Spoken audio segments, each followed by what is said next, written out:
जिन students को यह confusion होता है कि यूपीएससी सीएससी की तैयारी शुरू करें या एमपीपीएससी की तैयारी शुरू करें, यह सवाल काफी कंफ्यूजन वाला होता है। तो इसके लिए आपको क्या करना होगा, कुछ कंडीशंस हैं जो आपको अपने ऊपर अप्लाई करना होगा। उसके बाद आप खुद तय कर पाएंगे कि आपको किस एग्जाम की तैयारी शुरू करनी चाहिए। यूपीएससी सीएससी और एमपीपीएससी ये दोनों का ही चुनाव कुछ इन की पॉइंट्स पर होता है। अगर बात करें ऐसे कैंडिडेट जिनके पास रुपए है, मेहनत वो अथाह कर सकते हैं, इनके पास समय भी है।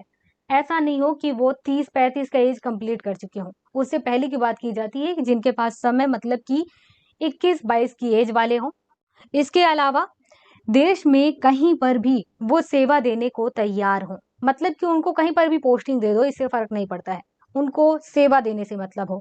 इसके अलावा पद प्रतिष्ठा की बात करें, एमपीपीएससी के द्वारा चुने गए जो अधिकारी होते हैं उनको जो पद प्रतिष्ठा सेवा मिलती है उससे कई ज्यादा और कई गुना ज्यादा अच्छा होता है पद प्रतिष्ठा के मामले में।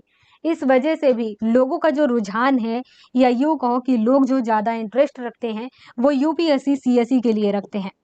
इसके अलावा एमपीपीएससी की बात करें तो ऐसे कैंडिडेट जिनकी मजबूरी होती है या फिर इंटरेस्ट ही होता है, वो कैंडिडेट ही एमपीपीएससी की तैयारी करते हैं। जिसमें मजबूरी की बात करें तो जिनके पास रुपए नहीं है इतने कि वो बड़े बड़े कोचिंग इंस्टीट्यूट को यह रुपए दे सके कोचिंग करने के लिए।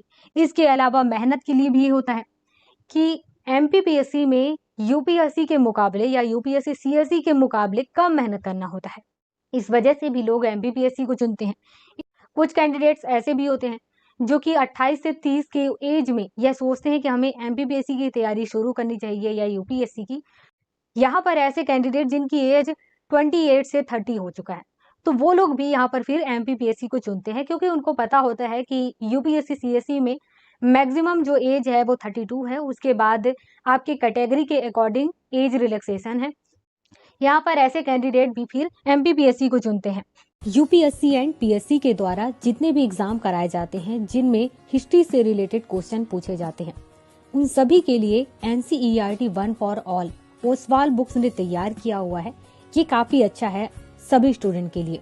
इस एनसीईआरटी के बुक में old NCERT and new NCERT की सभी इंफॉर्मेशन ऐड है। इसके साथ ही क्लास 6 से 12th तक की सभी क्लास की इंफॉर्मेशन इसमें ऐड है। इसका मतलब है कि एक ही बुक में आपको सभी जानकारी मिल जाएंगी। 6 क्लास से 12th तक के एनसीईआरटी के सभी चैप्टर्स इसमें ऐड किए गए हैं। इसी के अकॉर्डिंग पेज नंबर भी दिया हुआ है। जिस चैप्टर को आप पढ़ना चाहते हैं इस पेज नंबर पर आसानी से देख पाएंगे। बुक में कई अलग अलग जगह इमेज भी दिए हुए हैं। इसके साथ ही हर चैप्टर में उससे रिलेटेड क्वेश्चन भी दिया हुआ है और उसका आंसर भी है ताकि आप प्रैक्टिस कर पाएं।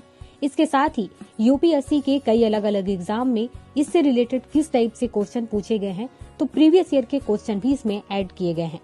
बुक के लास्ट पेज में देखेंगे तो वहाँ पर ओसवाल बुक्स के द्वारा कई अलग अलग बुक्स तैयार किए गए हैं, उसके बारे में आपको इन्फॉर्मेशन मिल जाएगी। इस बुक को कई अलग अलग ऑनलाइन प्लेटफॉर्म से भी आप खरीद सकते हैं, जैसे कि अमेजॉन है, स्नैपडील है, फ्लिपकार्ट है, ओसवाल बुक की अपनी वेबसाइट है।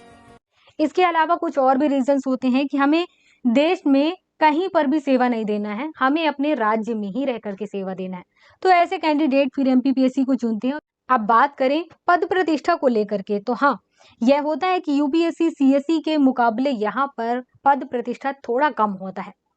तो ये रीजंस होते हैं एमपीपीएससी सीएससी की तैयारी के, और ये रीजन होते हैं यूपीएससी सीएससी के तैयारी के।